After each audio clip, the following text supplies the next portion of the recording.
mind the quality and everything, but I just want to upload something on my birthday, and I usually show off cool stuff or do impressions, but I don't really got any of those, kind of did everything. But I've been posting about Tomodachi, so I figured why not just quickly film something showing off my island that I've made. And for starters, over here is like the commercial district. It's very nice looking, it has a brick layout, it's very walkable, there's areas for the me's to hang out despite that, and there's two residential areas surrounding it that connect to it. I always like the idea of just having an easy, walkable place like that.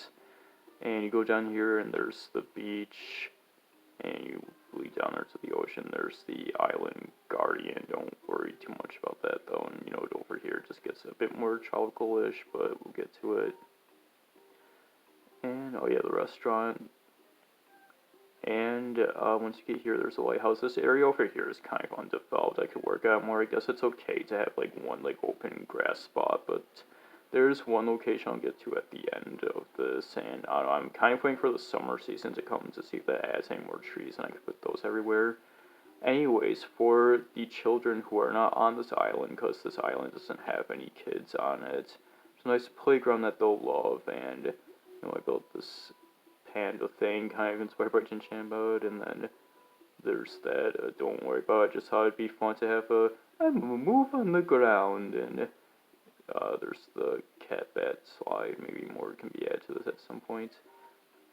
Anyway, there's this whole entire residential spot, and when I was making these houses to fit everybody in together, I noticed that there's now this open grass patch kind of in between them, so I thought it'd be cool to add this whole entire flower spot into them, and yeah, I think it turned out pretty freaking great.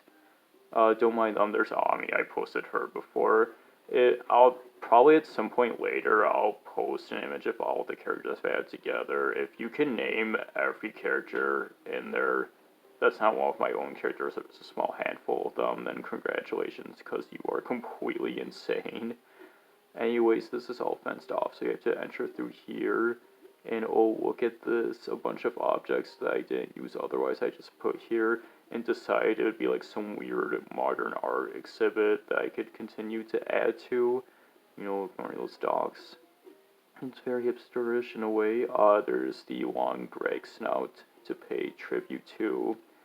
Okay, now this area I haven't finished yet, but you make it through there, and you are privileged to go through this go path, and eventually there's going to be something here. Can't say what yet.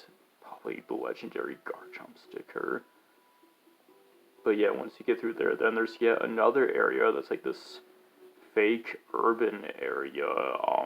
There's some classic old white buildings, but also some new sleek black ones that's interesting and kind of cool. Once you're actually in there, you can see there's this clean off-white tile. It's kind of hard to see on camera, but that's how it is, because I always thought it'd be cool to have like a city part that looks like this, and again, be more openly walkable and easy to use. And I was inspired by Pokemon Gen 5 Unova while making this heavily.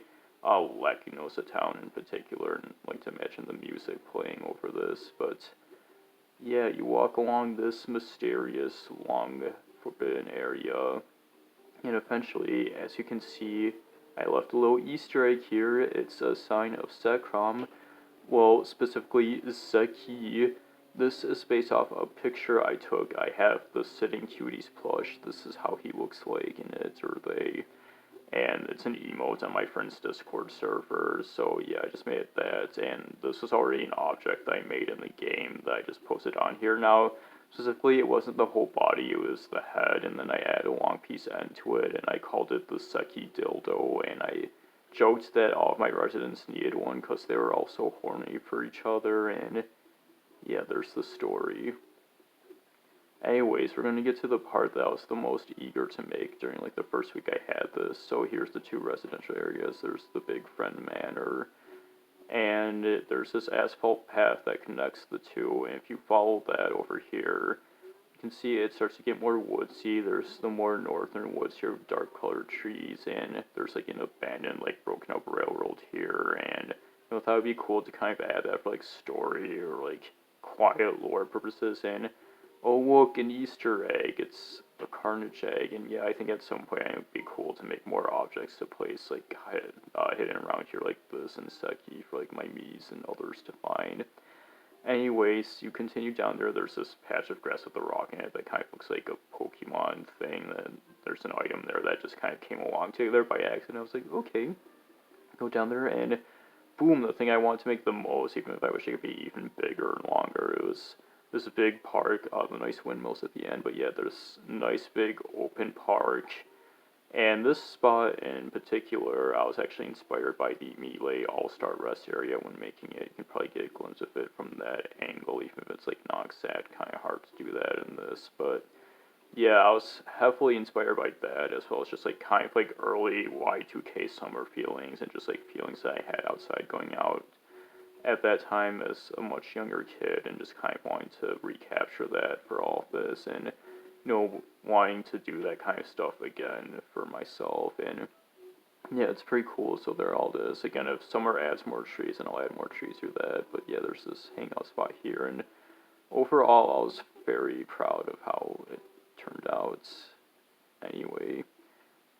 But yeah, that's mostly the gist of it, very quick, and I got stuff to do, but I think anyways I'll show you, objects I've made on here, because, those always sound good. There's Tats, I've shown her before. Yes, I add the green thing, don't worry about, well, there's the Seki dildo I mentioned, there's other stuff, so this is based on the Hypno Shoot creepypasta and other inside jokes.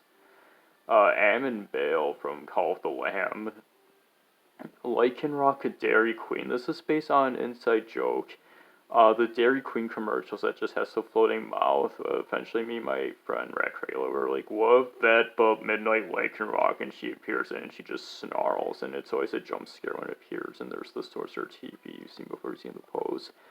Amit, which is an old ancient Egyptian god, but this is specifically how it looks in Yu-Gi-Oh! Season 0, and Anubis was like, I want a pet, so I was like, okay, I'll make that for you, and, here is the custom food I made. I've shared this before too, but, I've made more since, and, again, this is stuff that makes no sense, because it's, like, all inside joke stuff, but, Sorcerer cereal, Sorcerer's an icon, but, that at last, and at last, Chocodoopy Shake. This is a joke based on this commercial. I forget what the product was specifically. I think it might have been Yoo-Hoo, where this woman's like talking about chocolates, very good looking. She goes like, at last, in a very funny way. It's on my playlist for the best end commercials ever made, if you want to dig that up. There's a whatchamacallit I made. It looks very good from far away, I've got to say. And, of course, the legendary trans ice cream that you've got to try. Homer! But yeah, that's all I wanted to share, and anyways, thanks for taking any time to check this stupid shit out, and I'll see you whenever I next do anything.